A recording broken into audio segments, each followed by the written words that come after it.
All right, well, ladies and gentlemen, it's time to get down to brass tacks. Time to get down to the facts. Just the facts, ma'am. Speaking of ma'am, Alan, how are you, my friend? Make sure you don't show the label. Yeah, no. I'm well. I'm doing very well. Times two. So, I'm ready. Like Dr. Johnny Fever, I'm ready to tackle the subject at hand. Johnny Fever? Yeah. What is that? What? You don't know who Johnny Fever is. I forgot. I don't know who Johnny Fever You're still is. a youngster. Before your time, WKRP in Cincinnati. One of the greatest TV shows in the history of television. WKRP in Cincinnati. WKRP in Cincinnati. This. Look it up. I know this. You know the one that. about the turkeys that were dropped from the helicopter on Thanksgiving Day. You don't remember that, Yes. Les Nessman? That what? Les Nessman, when he was at that mall in Cincinnati, where on Thanksgiving they had a promotion and they dropped all those turkeys. You haven't even seen WKRP, have you?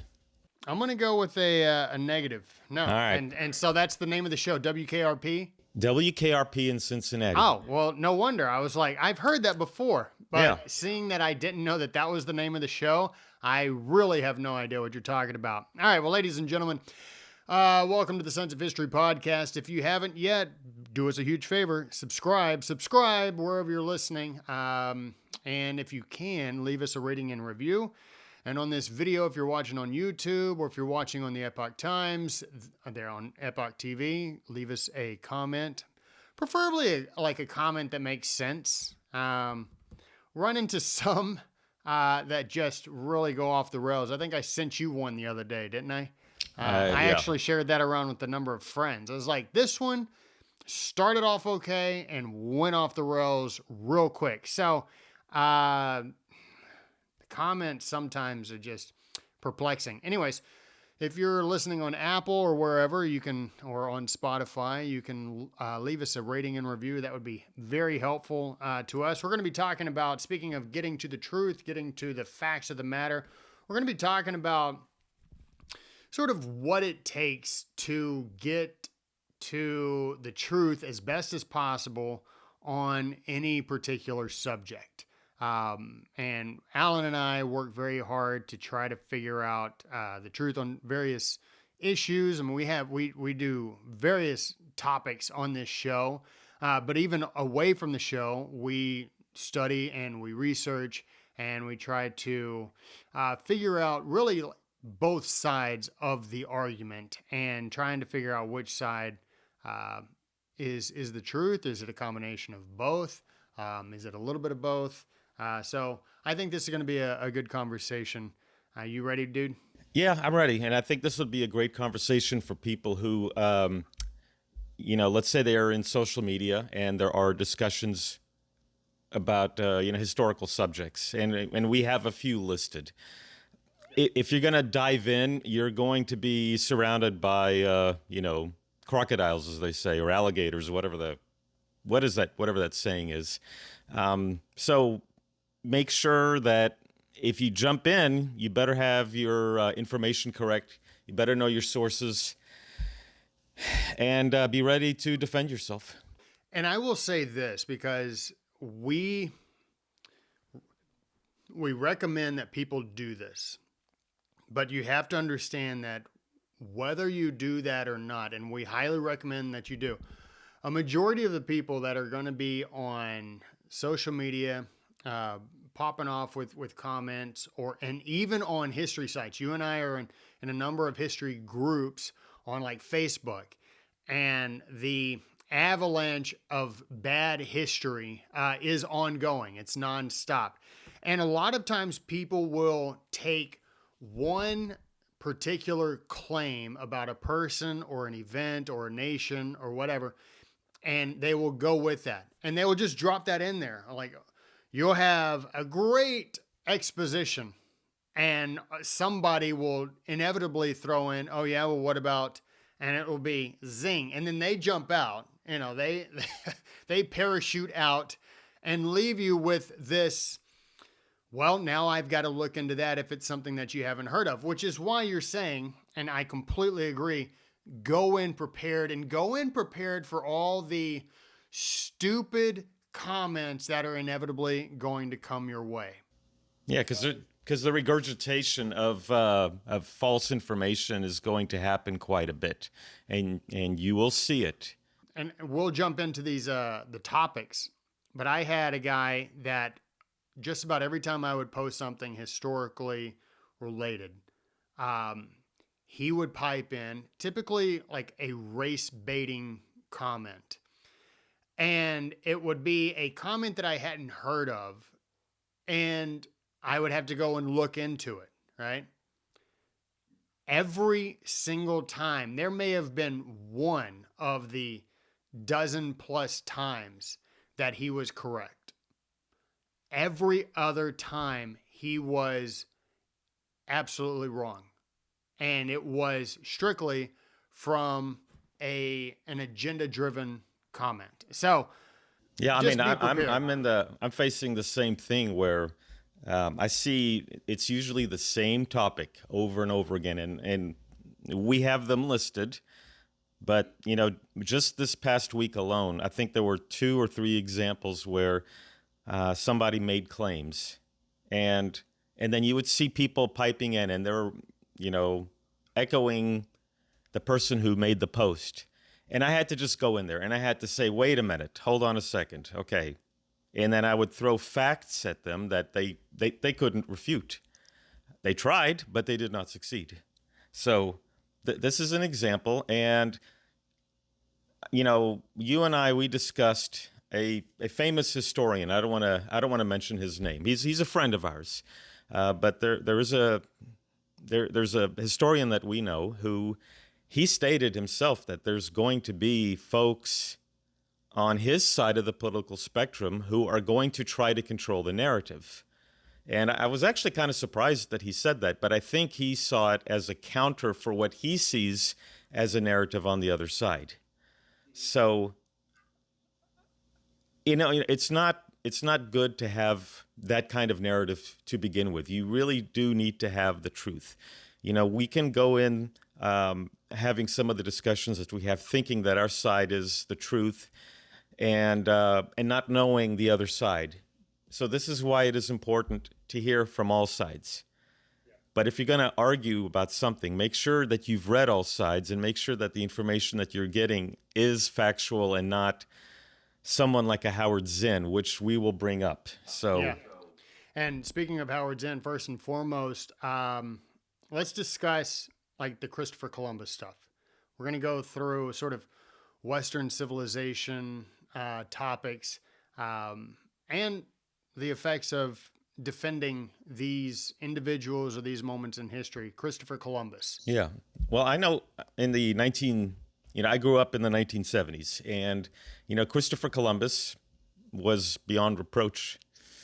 And, same with the 80s. But then I noticed in the 90s, when the 500th anniversary of Columbus's voyage to the discovery of the Americas, there was going to be a parade, a big event in San Francisco. I was living with my brother in San Francisco that year, and they canceled the festivities, and I didn't understand why, because there's a big Italian population in that city. And then I started hearing about genocide and slavery and all these different subjects, and they were all pointing directly at him, how he was a bad man. And I didn't know where all this came from. I mean, there's even a Knights of Columbus, which is a big Catholic organization. Well, I finally got my answer. I'm going to give credit to Mary Grabar. I read this book, Debunking Howard Zinn, and she pinpoints exactly where Howard Zinn got his information and what he did to help the narrative that Christopher Columbus was this evil slave master that committed genocide. I looked at the primary sources, and I'm gonna give you an example.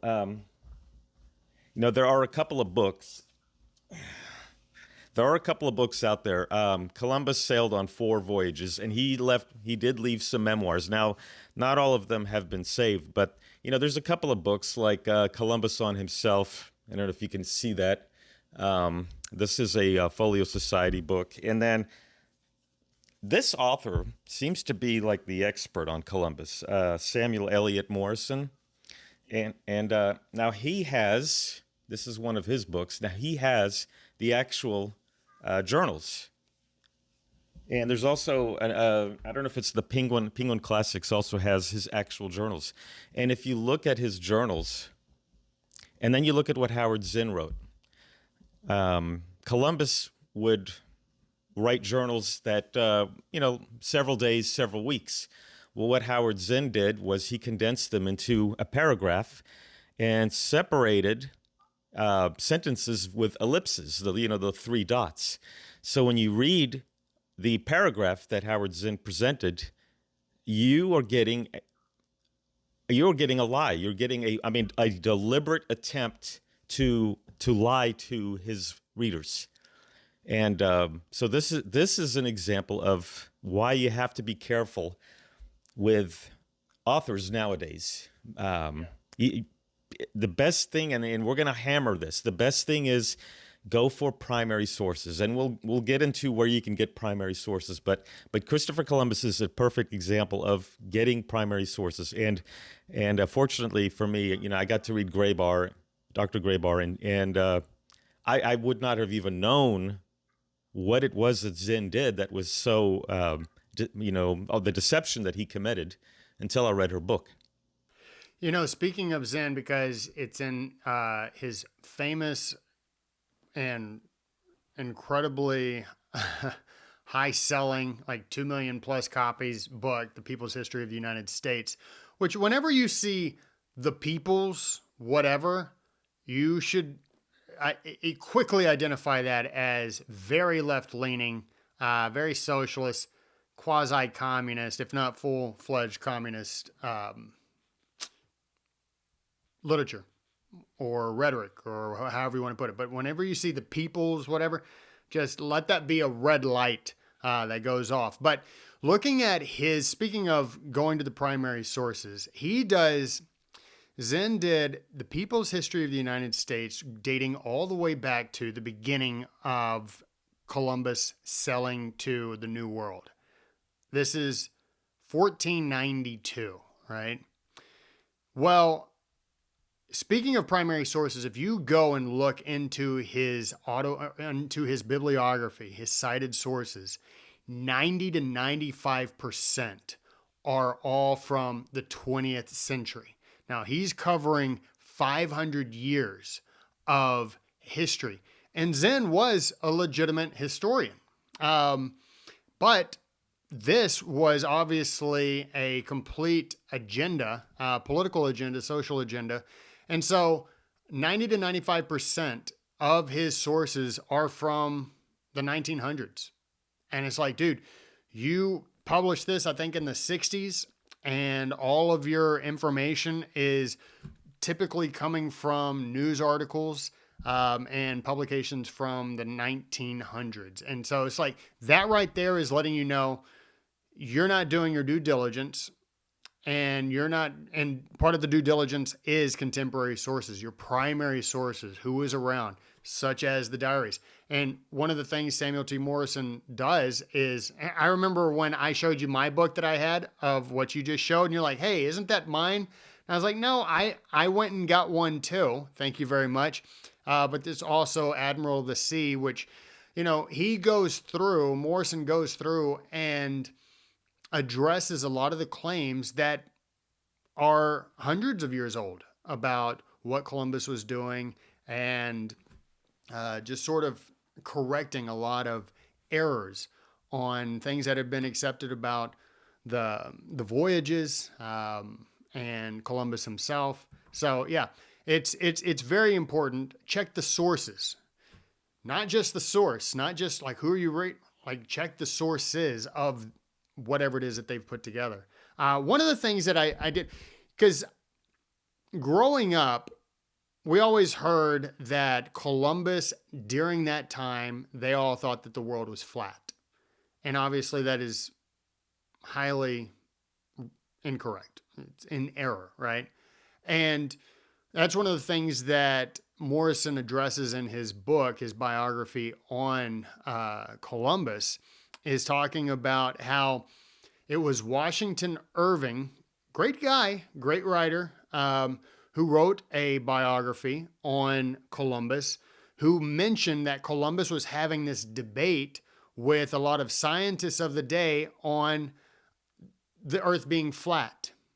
And in fact, that conversation, that debate actually never happened. And Morrison addresses that in his book. And he also goes on to inform the reader that, hey, the idea that the world was a circle, was a sphere, was established in like ancient Greece, like ancient Greek times, about Aristosthenes, I think. Yeah, Aristosthenes. His whole Alexandria to Cyrene. Have you heard of Sacrobosco? No. Sacrobosco, and he wrote a book called The Sphere of Sacrobosco. Now that book came out, I think it came out in the 13th century, the 1200s. And it was one of the most bestsellers in the Middle Ages. And that book stated that the world was round, and if you that's hence the name, The Sphere of Sacrobosco. Look it up. It's one of the most important books in Western civilization, world history, in fact. And he goes into detail about the planet being round. And I mean, that right there is like, it just lets you know, like, these people back in those days, they weren't just a bunch of bumbling morons. Like, they were very, very smart people. And this is 2,300 years ago, 1,800 years ago, when, Columbus was about to do his voyage, that they already knew that the world was round, but they just didn't know how big the world was. That was the real issue, which explains like why Columbus thought he was like, hey, if I just go across the West Ocean, then I'll be able to cut through and quickly get to China and the West Indies, right? Well, he didn't know that there was he grossly underestimated the size of Earth. Correct. And that's why a lot of the skeptics were like, dude, you're going to run out of water and food before you get there. Because they correctly assumed how big the planet was. But Columbus was like, no, it's smaller. I think based on the calculations, he came up with some calculations. I think he said he thought about maybe 20,000, that the perimeter or circumference was about 20,000 miles. But he's off by about 4,000 to 5,000. So one of the other things is how, and we talked about Oppenheimer last week, how movies and books and even songs can, sway the way that we think about things. There was a song by Bing Crosby, Who's Laughing Now, something like that. But he mentions, Columbus, they all laughed at him when he said that the world was round. And that was another thing that sort of just perpetuated this idea that the world was, that the world, according to a lot of people, was flat. And so these are the things that we can't go by what movies tell us, what songs tell us, what fiction books tell us. We have to go, and sometimes, honestly, dude, we almost can't even go by what historians tell us and journalists tell us and writers tell us. We have to pull from numerous sources. You have to, just because somebody says something, and maybe it's the whole coming from authority, and that's not always something that you want to go off of. You want to be able to say, okay, this person who is in authority said this. What is this other person saying? What are the other people who've been looking into this? What are they saying? And does it match up? Or is it completely off? What is it? It's sort of the whole biblical, like out of two witnesses. Like, you can't bring a case forward unless you have at least two witnesses, right?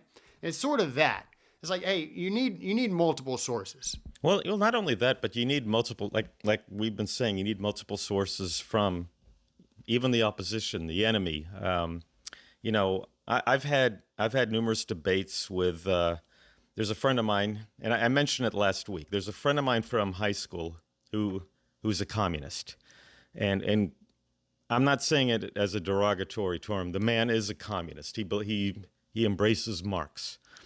But when you have a discussion with him, he has legitimate concerns. Some of his arguments does have merit. What I have a problem with is his solution. I don't think socialism, and I think the world has shown that socialism, for example, does not work as a good economic system. But if you look at, say, the behavior of many of the CEOs and some of the chairmen of many of the corporations today, you can kind of see why people are embracing socialism to some extent. So you do need to at least listen to what the other side has to say. Don't shut them down, don't cancel them. Listen to what they have to say, but that doesn't necessarily mean you need to embrace their solutions to the problem, because they might be going too far. One of the Nazis, for instance, their solution to the Bolsheviks, that the Bolshevism and communism that was spreading through Europe, was to kill the Jews. Okay, yeah. I do think, yes, you do need to contain and then defeat communism, but killing an entire group of people is not the solution. So that's what I'm talking about. There's a difference between listening to the other side and embracing what their solution is. So and it's not just, like I said, it's not just on Christopher Columbus. We have a list of so many other things where, listen to what the other side has to say and talk about it. For Christ's sake, talk about it so that we can, because we're not enemies of each other. Yeah, it's one thing to. And that's where human nature comes in. Like, it's very easy to point out a problem, right? You take Bolshevism, right? That was a major problem, and it scared the crap out of a ton of countries because they were watching what was taking place in Russia. And so they were rightfully scared. But it's like, you can sit there and listen to somebody say, look, Bolshevism is a real problem. And you can be like, yeah, it is. And we got to do something about it. Like, yes, we do. Time to kill the Jews. I'm like, wait a minute, what? And that's where people, it's the whole like going off the rails type of thing. It's just like, yeah, you can point out a problem, and it's a problem that everybody will agree to. But then all of a sudden, you have people come up with these asinine solutions, and it's the whole, we've got to do something about capitalism and corporate greed, right? It's like, yeah, we do. We do need to rein in the hardcore capitalists who are just like, win by, any means necessary, even if that means destroying literally your opponents, right? Your competitors. And it's like, yeah, we need to do something. It would be great to do something about corporate greed. Well, we need communism. Wait a minute. What do you mean communism? We need to have the government, which is run by people too, by the way. We need them just controlling as greedy and just everything. as corrupt. Yeah. And so we've got, I don't think that's going to work, because you are taking from human nature and moving it in to another group that is also run by human nature with all the same desires, that it's a lateral move. Like, I don't understand, but now they have like all of the power. There's no combating anything.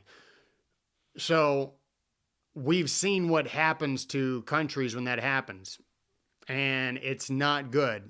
The best of it is you lose your individual freedom. The worst of it is tens of millions of people are killed either through executions or disease or famine, or just long-term imprisonment. So this is the thing. It's like, yeah, you can point out a problem, But what is your solution? And sometimes there is no solution. It's just like, look, our founding fathers figured it out. And I think it was well put by Madison when he said, look, if men were angels, governments wouldn't be necessary. And if governments were run by angels, then, everything would work out. That's paraphrasing. But the fact of the matter is,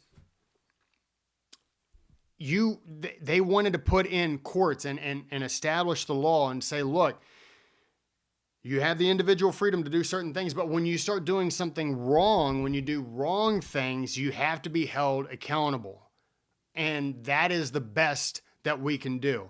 The law is the best that we can do. And it's the whole, and it goes back 1776, right? July 4th, 1776, same year, our good friend Adam Smith put out The Wealth of Nations. And one of the things that it says about if you want a good government, it's peace, easy taxes, and a tolerable administration of justice. And it's like that is the most that you can hope for. That's a solution to a problem that we can all live with. Now, there have been, I want to move into some of the other subjects that we have seen that, where you're going to be jumping in and you're going to be called all kinds of names, but colonialism, slavery, and the treatment of Native Americans. Now, there was a recent work that came out that the New York Times is promoting called the 1619 Project. And, if you listen to the folks who promote the 1619 Project, you are going to walk away with the impression that the United States and or Western Europe has had a monopoly on slavery, has had a monopoly on colonialism, and the end result of what happened to the Native Americans. If you're gonna be wanting to know a little bit more about history, one of the things that you have to look at is you have to kind of look at the overall big picture. Now, what am I talking about? Well, for instance, let's talk about colonialism. I cannot think of any time in history since the prehistoric times where a large, powerful nation did not conquer its neighbors to expand its own borders, to expand its own way of life. If you take a look at books on Mesopotamia or Egypt, they were conquering. Like let's take Mesopotamia, where modern day Iraq is. You had the Assyrians, you had the Chaldeans, you had the Persians, different, and I know I'm missing many different little groups that were in there. The Babylonians, they were throughout their history invading each other and expanding. You had large empires, the Babylonians and the Assyrians. You had the Hittites coming out of modern day Turkey. That's just the way life was. If you watched the movie 300, you would see the Persians showing up in what is today known as Greece. Okay, so what was that? Well, that was imperialism. That was colonialism. That was just the way it was. The Phoenicians created Carthage. Carthage expanded. Rome expanded. The Greek states expanded. The Athenian Empire expanded its sphere of influence. And if you look at North America, you look at South America, the Inca empires, the Aztec empires, empires that existed long before the Europeans even showed up on, in the Western Hemisphere. In Africa, there was a history site on Facebook where they showed a map of Africa after the Berlin Conventions in the 1880s. And people were piping in saying Europe has much to answer for. And how dare they, conquer these people and assume that they can just rule them. And and not only that one, but also the Atlantic slave trade, where they only pointed out the slaves going to the Western Hemisphere. What was left out was the fact that a lot of slaves were being traded within Africa. A lot of slaves were being transported through the Indian Ocean into the Middle East, into China and India have been known to have more slaves at some points, more slaves than ever existed in the Western Hemisphere. So if you don't take a look at the big picture, if you don't look at man's mistreatment of their fellow man since the beginning of time, if you don't take that into consideration and you look strictly at what Europe did at a certain point for only, really, if you look at the whole scheme of things, only for a small amount of time in comparison to the rest of the world, you're going to walk away thinking Western civilization, the Europeans, had a monopoly on slavery, had a monopoly on colonialism. If you don't know that the North Africans were enslaving Europeans and that there were more European slaves in North Africa than there were in the Western Hemisphere, if you don't know this information and it's not being taught to you, you're going to walk away thinking Western civilization has much to answer for. They need to pay reparations. They need to, absolve themselves of their sins.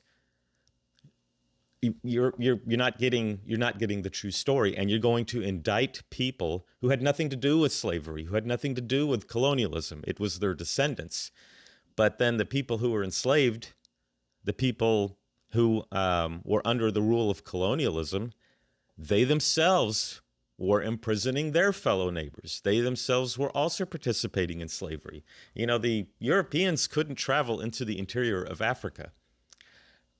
The slaves that they purchased from the coastal regions were purchased from Africans who were enslaving their fellow Africans. And they had been enslaving their fellow Africans and conquering their fellow Africans for thousands of years before, again, the Europeans even showed up on their shores during the Age of Discovery.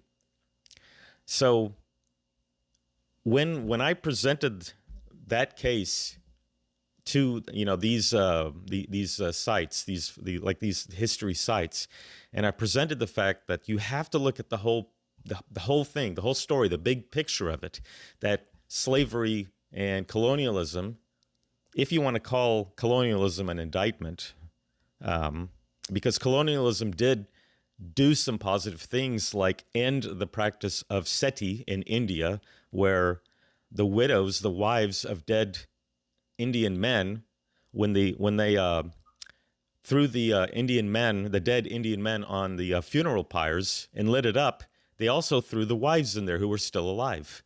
Well, Britain ended that practice. Britain was most responsible for ending the slave trade. They used their own navy to stop ships from the slave. They were stopping ships that were holding slaves. They stopped the slave trade. Now, not on the internal part of Africa, but definitely on the high seas. And then when the Europeans went and took over the African nations, the African territories. Now, granted, yes, the Belgian Congo, that's a very bad example of positive colonialism, but they did manage to use that to end the slave trade. So back to, if you're going to use colonialism as an indictment on Europeans, or slavery, which definitely is an indictment, you have to consider that those two practices are an indictment against humanity. They're an indictment against humans. Their mistreatment of each other since the beginning of time, long before the European nations were created after the fall of the Roman Empire.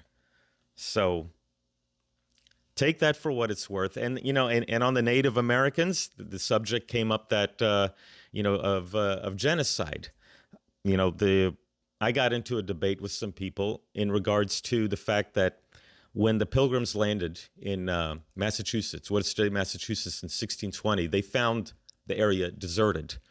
Well, what had happened was, and there's no evidence to suggest that it was intentional. Nobody really knows what happened, but they think that some fishermen, European fishermen, someone had some kind of a disease that nobody knows. It was a disease that Europeans are accustomed to facing and that they have the immunity for.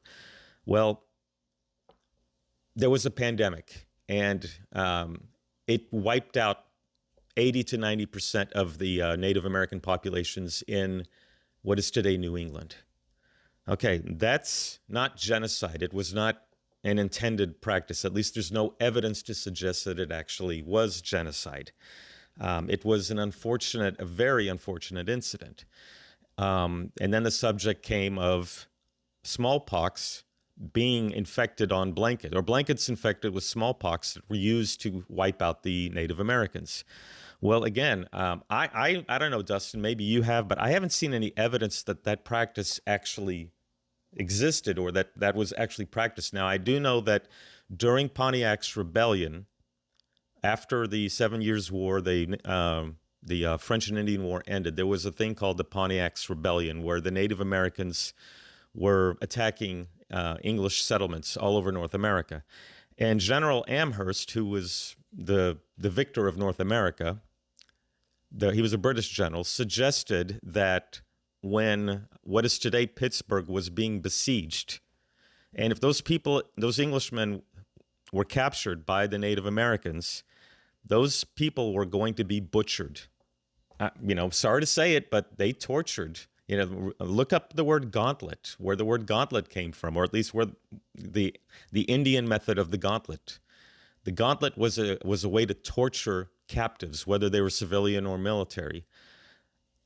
They tortured captives. They ate their captives, and not just people of European descent. The Native Americans were known for eating their fellow Native Americans.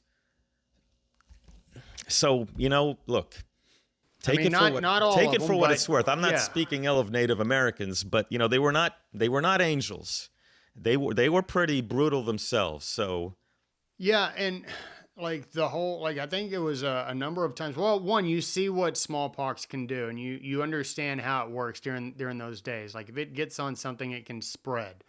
And the idea of that, well, now you've got germ warfare or the potential for germ warfare. So I don't think the Amherst moment is singular. I think I've read it a few times where that was suggested, and I believe it was used before. Over time, like that's something that you would use. I mean, you can go back to the days of the Mongol Empire. I mean, they used that whenever the plague hit, and they started sending dead bodies over city walls. Like this is a method of warfare that has to be taken in its proper context, right, wrong, and different, however you want to view it. But you also have to take it in its context. And at the same time, there's one thing to like suggest, should we do, germ warfare? And if people are like, no, that's pretty effed up, we're not going to do it, then okay, like the Amherst situation. One of the things that irritates me is when people talk about the civilizations of Babylonia, Mesopotamia, the Persians, the Greeks. You can go all the way up through the Middle Ages, medieval times. I love that restaurant. You can go all the way up to the American Revolution if you want to. I mean, go all the way up through into the 19th century. And people will constantly say, but those people were backwards. They didn't know what we know. And it's this, I can stand on this soapbox and preach through my self-righteousness and condemn things that have already been defeated. Like there are people who condemn slavery of pre-Civil War era, right? And this needs to be corrected. And yet they will do nothing about modern slavery where you've got more slaves and like the sex trafficking, the sex slave trafficking going on in this world far outnumbers, maybe not on a per capita basis, but as far as accumulation, as far as total, far outweighs the number of slaves that existed in America, like at any point in time. They will not do anything about that. They will not speak against it, but they will speak condemningly of what was done in the past. And despite the fact that a war was fought, 750,000 people, soldiers killed, not just, these are not casualties. The updated number, I know for a long period of time, there was like 500 to 600,000, like the updated numbers, I think came out about 10, 15 years ago.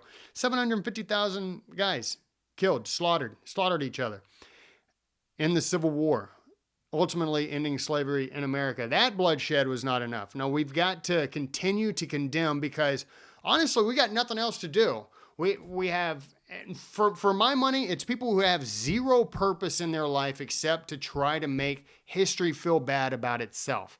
It's like, look, there's plenty of stuff out there that we can talk about and say shouldn't have happened, shouldn't have been done, but you're sort of barking up a tree that no longer really exists. And so, especially when you have situations that are happening today and yet you will stand by and not do anything. You got kids impoverished in various countries. You're not doing a handout. You're not, helping those kids out, but you will readily condemn people who are long dead and gone. And blame their descendants. Correct. And take it out on their descendants. You owe me money. Your very presence in my safe space is making me feel I'm getting nervous. I'm getting scared. Where's my safety pin?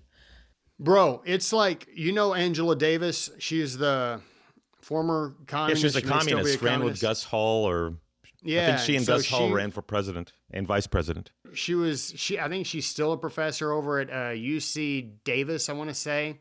Oh, by the way, real quick, I just want to mention this real quick to you, and you can go back to her. The guy that ran, I think his name was Brennan. He was one of Obama. He was like the head of national intelligence under Obama. Okay, yeah. He voted for Gus Hall and Angela Davis. Not surprising. Yeah, he voted for Gus Hall, Communist Party candidate for United States. And he was the head of national intelligence under Obama. Isn't that Steve Brennan? Isn't that his name? Steve Brennan? I just remember. It doesn't Brennan. matter. It might be. He's yeah. But she was on that show with Henry Louis Gates, who does trying to find your sort of the Ancestry.com thing. I think it's sponsored by Ancestry.com. Come to find out, like, she's big into reparations and big into all black people more or less were oppressed by slaves. Were like we need reparations type of thing. And then come to find out, her ancestors were slaveholders. I thought that was the most poetically, poetic justice or something, it's definitely irony. Kamala Harris, I think one of her descendants or one of her ancestors was owned a plantation. Yeah. So the movie Napoleon is coming out in November, the Ridley Scott movie. Ridley Scott, I'm a big fan. Love his movies. Blade Runner, Gladiator, all that jazz. Great stuff. And I am very excited about this film because I'm a big Napoleon fan. However, he made a comment, which is sort of an echo of other historians who have made these comments, social commentators making these comments, journalists, obviously, academics, no doubt, making comparisons of some kind to Hitler, Adolf Hitler and Napoleon Bonaparte. It really is a ridiculous and foolish comparison. Hitler is on a scale of the 20th century dictators, tyrants, and just all-out wicked people. The Stalins, the Maos, the guy who ran the Khmer Rouge, Pol Pot. People like that. Like, that's the scale of an Adolf Hitler. A Napoleon is on the level with an Alexander the Great, a Julius Caesar, a Frederick the Great. Like, these, it's completely, yes, they are, you can call them tyrants, you can call them dictators, but they are in two completely different camps. And I really wish that people would stop doing this careless comparison of a guy who should be looked at as an very interesting, complex, flawed accomplished, an incredible historical figure in Napoleon, and it's really irritating that these Hitler comparisons continue to be trotted out there. Napoleon and just about everybody else, that if you disagree with them, you're a Hitler or you're a Nazi. It's just foolishness. It really is. And it shows your historical illiteracy. So let's talk about solutions. Solutions for the readers and the writers. I'm gonna give a few of them for you. And I did want to say, and this will go right into it. This is going to go right into what you're going to say, but it ties into my Napoleon thing.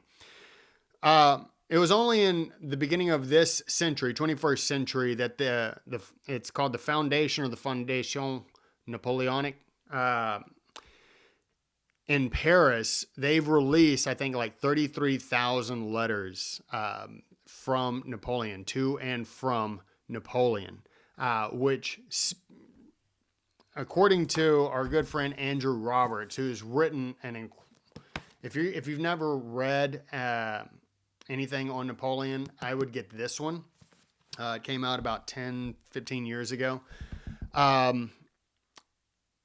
He's saying that people who wrote before these letters came out, before they were found and released, and this is 20 years ago, less than 20 years ago, they were working with, quote unquote, 2/3 of the puzzle. That's crazy. So you had all of these biographies, contemporary biographies as well, memoirs written, even memoirs that were dictated by Napoleon himself, not completely forthright. And that's another thing that, as far as primary sources that we're going to get into now, the letters are the primary sources. Napoleon would be a primary source, but at the same time, you have to look at the primary source and say, was there an agenda behind the writing of this primary source? Letters, typically not. Letters to and from people about specific things, usually there's not an agenda, a hidden agenda. Usually there's an agenda that you can plainly see, whether it's a military correspondence or it's a love letter. You know what the agenda is. But there are sometimes, like a memoir or an autobiography, where you don't know if there is an agenda until you start comparing them to other things. Go ahead. Okay, so what I was going to mention is solutions for the readers and the writers, because there is a movement based on a lot of the things that we have been discussing. There is cultural Marxism and history revisionism is a real thing. If I'm gonna bring this up real quick before I talk about the solutions. If you look at CBS News, there's a whole string of people who went from either they were on the left to people who were extreme left. William Shirer and Edward R. Murrow. Socialist or communist sympathizers. Yes, believe it. You look it up yourself. You'll find that information. Walter Cronkite himself sitting there saying that the Vietnam War is now over after the American and South Vietnam victory of the Tet Offensive, which completely annihilated the NVA and Viet Cong presence in South Vietnam. It was a military victory, but a political defeat. You also have, I don't know if I just mentioned it, the Frankfurt School. Look up the Frankfurt School and their influence on American education. We mentioned Howard Zinn. There's a new book called Anne Frank's Diary, The Graphic Adaptation. A lot of reporters are trying to make it look like, there's a censorship going on regarding this particular book. Well, there is a legitimate diary on Anne Frank, and that's not what this is. This is a graphic adaptation. Criticism of it is that it's not entirely accurate, and it gets into some sexual content, and which is the reason why it's being banned in schools. The regular diary is not being banned, but this graphic adaptation is. There has been, if you looked at like the defense of Alger Hiss and the Rosenbergs, who were communists, communist spies, there was something called the Venona Papers, which has not been publicized, which confirmed, hey, these guys really were communists. And there's a whole slew of information that people have not heard about: the Katyn massacre, the fate of the kulaks in the Soviet Union. But speaking of the Venona project, that wasn't completely released until the 90s. Yeah. And that's one of the things that we also have to keep in mind when we are trying to do research. And I say we as in like everybody who's listening and you and I. We have to keep in mind that sometimes the information is not released yet, like the Napoleon letters, 33,000 of them. The Venona Project, intelligence hadn't been released. You and I talked to Barrett Tillman, I think a year ago, talking about Hiroshima and Nagasaki. Intelligence reports didn't come out identifying specifically what was going on until 30 years later, until 30 years after the bombs were dropped. And you had books that were written that suggested, like Gar Alperovitz's work, Atomic Diplomacy, which came out in 1965. He was saying that we dropped the bomb not so that we could have Japan surrender, but so that we could intimidate the Soviet Union. It's a theory, but it's a theory that was more or less debunked, and I hate that word, but it was debunked. And one of the guys who understood Russia and the USSR more than anybody, and he was arguably our greatest diplomat of the 20th century, George Kennan, hated that work because he thought it was so, one, reckless, and two, incorrect, just ahistorical. And so George Kennan went after that book. Another one that came out, this is well after the intelligence information came out. This is 20 plus. This came out in 2000. Edwin Hoyt's work, Inferno. I read that book. That book. I mean, good stories, but it was really. But it was talking about. It pissed me off. That book pissed me off. That the bombs were not necessary, and yet the information, the intelligence had already been provided, stating, here are the potential numbers of casualties and deaths. More and really saying, yes, the usage of the bomb saved God knows how many lives, and the bombs were necessary. And you can take that information, ignore it, and write a book like Inferno, and people will gravitate to it. People still gravitate to the whole atomic diplomacy. They still gravitate to the idea that was behind Inferno, and that's one of the issues. And with the Venona Project, people still try to defend the Rosenbergs, and it's like you have all of this information free to the public, showing. I think it was the Army's SIS operation that hey, the Rosenbergs were balls deep into the Soviet spy ring. There's no doubt about it. Alger Hiss. Hiss, they still defend Alger Hiss. And that's what I'm saying is like, sometimes you can get so caught up in a political movement, an ideology, an agenda that you completely ignore. And I think that's like going back to Christopher Columbus when people say, they thought that the earth was flat. Or people who still say, that the earth is flat.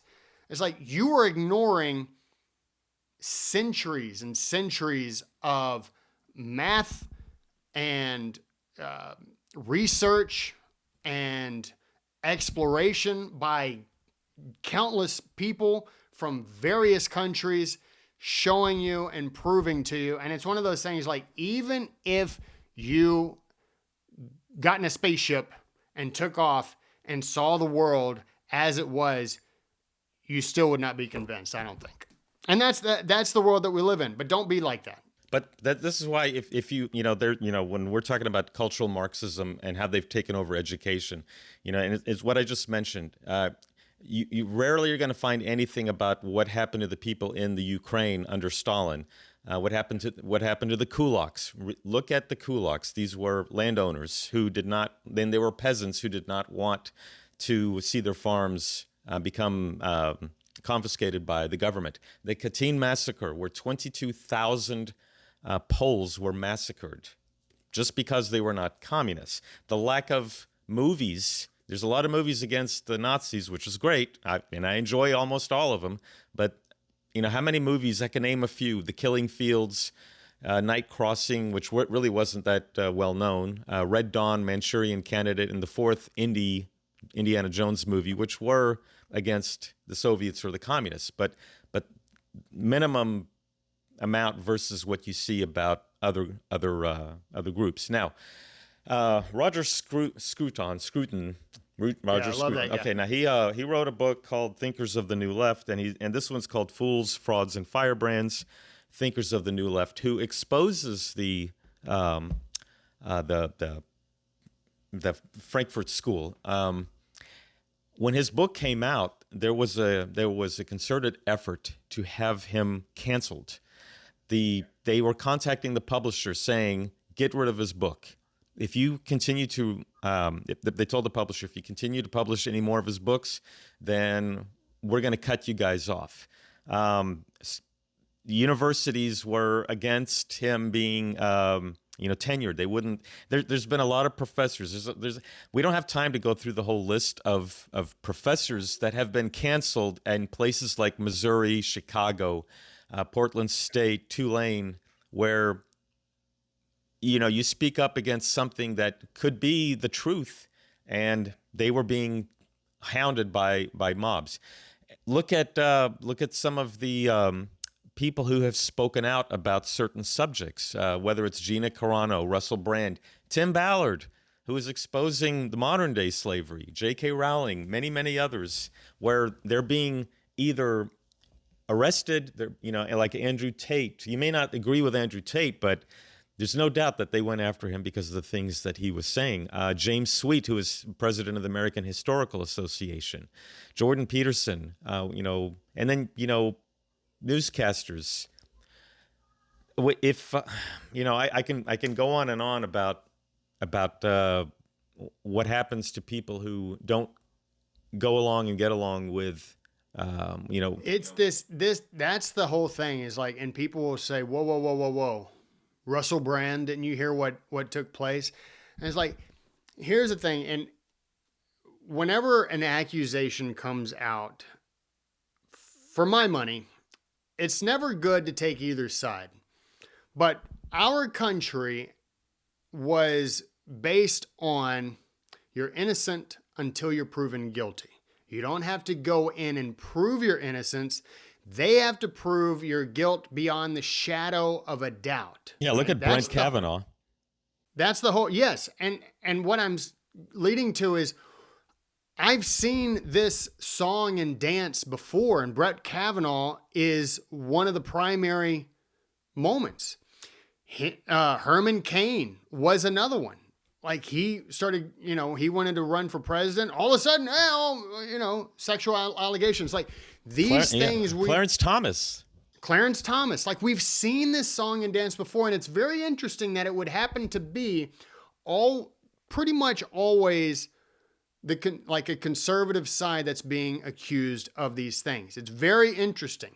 Russell Brand was nuts back in, before he, I guess, did some type of complete life change. And all of a sudden you're like, man, this guy is actually pretty smart and makes sense. The wild lifestyle that he lived before, who knows? And that's what I'm saying. Like, I don't take either side, but I also know that you're innocent until you're proven guilty. People get accused of stuff all the time. Doesn't mean that every one of those people are guilty. And the thing is, like, you can go back. There's a line in the guy who wrote The Decline and Fall of the Roman Empire, Edward Gibbon. He makes a point about how Rome fell into that, where the accused were guilty. And it's like, dude, that is a scary place to be, and that's where we are. The Salem witch trials. That's an example. Yeah, that's another one. It's like, we accuse you of being a witch. I'm like, burn her, or like throw her off a ledge. And if she lives, she was a witch. If she dies, she wasn't a witch, or something along those lines. Or maybe it was reversed. But it was just so freaking wild. And it was, I want to say it was ancient Greece that they used to have it to where if a percentage of the jury was not convinced of the person's guilt, then the person who was accusing had to suffer the potential penalty of what they were accusing that person of. Now, me personally, I think that's a wild thing, but I also, I am not against that. I think that maybe there should be some type of deterrent for just these random accusations. We live in a country of complete litigation. It is true. You can sue anybody for anything. You can accuse anybody for anything, even if it's not true, and you won't be held to the fire, more or less. And that's a problem. That is what you would call a political weapon. And we see that it is a political weapon constantly used in this country and in the West. And it has reared its ugly head once again.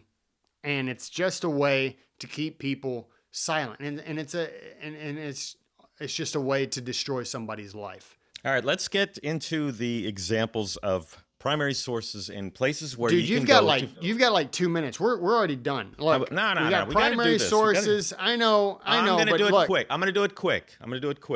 Go. You talk too long. That's your problem right there. That's why Well, we're behind. I have something to say. You're like going on, and I don't even know what you're talking about. All right, whatever. Okay, primary sources. Okay, so if you want to get into a discussion of the Constitution, there are primary sources like Patrick Henry, Samuel Adams. Okay, great source.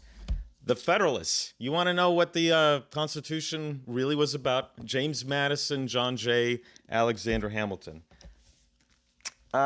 George Mason. George Mason has his own memoirs. So if you want to read, there you go. What's the agenda? Great source of information. Okay, Library of America has a whole slew of books that are, you can read now these are just some examples. You have I don't know, I just grabbed a bunch of books, but like John Adams, Benjamin Franklin, what do I have in there? I have the debates on the. I don't know. It's all blurred. Thomas Jefferson on there. Yeah, Jefferson. Don't forget Madison's notes. Yeah, don't forget Madison's notes. Oh, I got that, dude. I have it right here. Okay. You can find this. It's called Records of the Debates in the Federal Convention of 1787. Okay, that right there, and it's not just that. The Founders Constitution, which is going to lead me into the next one called the Liberty Fund. If you go to these websites, now I'm going to give you a second to get your pen or whatever. Liberty Fund, the Law Book Exchange Limited, Library of America, Samuel Johnson's Dictionary. Now, if you want to take a look at his dictionary, you can go online or you can get hard copies, but the hard copies are kind of expensive and they're pretty big books. But get the one between 1773 and 1786 because those are the revised editions. If you want to know, like for instance, if you get into a debate on the Second Amendment, and I've seen Jon Stewart mention words such as regulated. Well, regulated, according to Jon Stewart, is the incorrect definition. If you want to know the correct definition that the Founding Fathers were referring to about a well-regulated militia, you got to read Samuel Johnson's dictionaries. Get any edition between 1773 and 1786, because the convention was in 1787. And he died, I think, in 1784 or 85, one of those years. Samuel Johnson, isn't that, was that Mark Twain? Who? Mark Twain, he died in 1910. I know, I'm just kidding. Halley's Samuel Johnson. Comet. Idiot. Halley's Samuel Comet. Clemens. But the Liberty Fund, Liberty Fund and the Law Book, the one I just mentioned, the Law Book Exchange, you can read commentaries by Baccaria. Now this is pronounced Cook, Sir Edward Cook. Lots of others, like the guy named Upshur, who wrote about what the federal government was really all about in the Constitution. Get the actual sources, the documents, get the actual, and get it in hardcover. Yeah, I'm sorry, get it in print, because what they put online is not necessarily going to be the truth. I got into debate with someone about what happened during the Cuban Missile Crisis. He said, well, not him, but mutual friends were saying, well, you were wrong about what happened. No, I wasn't. I had Robert Kennedy. He was right there. These are his memoirs. So I was like, I know what was going on. Sir Henry Clinton talks about what happened with Benedict Arnold. So these are just some examples of some, and believe me, there's a lot more. The American Historical Association has a bibliography of a lot of books that you can find. And I would welcome you to just don't listen to what the president says, because he's now groveling over his criticism of the 1619 Project. But the Federalist Papers, just you got to read what Madison has to say. It's quite impressive. So yeah, I mean, it's hard to listen to today's politicians when they're running around in shorts and hoodies. Yeah. So I want to credit people like Mary Graybar, Joe. No, Wolfer, hold on. We're going to do this. We're not going to do it. We're not going to do it. Donald Critchlow, Mark Boonstra. They have provided information for you that you can go and look at some of the information. Like Joe Wolverton has mentioned, there's a lot of writers that we are not being taught about Correct. any of their information. And if you want to know what they're thinking, you have to read their books. There you go. Got it in there. And your archaeology and understanding agendas. That's what she said. Anyways, hey, we got to provide our listeners with. We can't just complain about stuff. We have to tell them. I completely agree. And you know what? I'm gonna make this a clip for people to listen to, because I think all that information was great, and I like the way that you presented it in such a hurry, with such fervor, with such passion. It was a beautiful moment in time. Well, I mean, people can go back and rewind and listen. So on our YouTube, be sure to subscribe to us on YouTube. It's called the pause button. Yeah, the pause button. They can do it. They can write it down. They can use the pause button.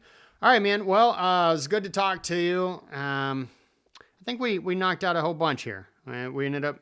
You know what? I said we weren't going to be able to knock out those other two sections, and you said, "F you, we're going to do them anyways." We needed to. It's part of the discussion, because people need to understand that our gripes are legitimate. There is a movement going on to history revisionism. And when a majority of students and the Generation Z embrace socialism, and they're self-loathing white people who hate their European ancestors, there's something behind all that, especially when you consider all the, you want to talk about the worst massacres, you got to look at the Mongol invasion. Yet I don't see Genghis Khan statues or restaurants named after him being destroyed. Yeah, exactly. To an extent, the fight for history is a fight for the future. Yeah, and people are going to judge us 100 years from now because we ate meat or we had pets. Oh, you owned an animal as a form of slavery? I have a feeling. I have a feeling people 100 years from now are going to be judging us based on the fact that we eat meat or we had pets. Absolutely. If we continue on this trajectory, there will absolutely be that. And you didn't allow abortion up to 5 years after birth. What is wrong with y'all? or the death penalty. The fact that we have the death penalty, or that we have prisons. There it is. The death penalty for people who have gone and butchered and raped God knows how many people, tortured people, but a child that is innocent, a baby that is innocent, you didn't allow the mother to kill that baby. What's wrong with you? So it's like, okay, that's the wicked world that we live in, where it's bizarro world, up is down, left is right, dogs are sleeping with cats. All right, dude. I'm done. It's been a wonderful conversation with you as always. I love our talks.